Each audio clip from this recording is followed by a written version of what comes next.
तो मेरे साथ ये वादा करो कि नोटों को वोट नहीं दोगे, क्योंकि नोटों की जगह बाथरूम्स में है।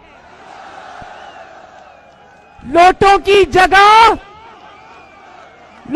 जगह किधर है?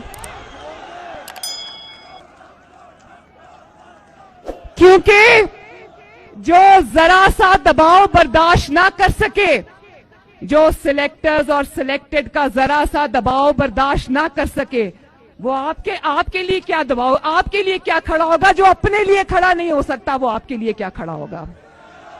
और जो दबाव में आके आपके वोट की हुर्मत को पांव के नीचे कुचल कर चला जाए, वो आपके लिए क्या खड़ा होगा? वो आपकी क्या खिदमत करेगा?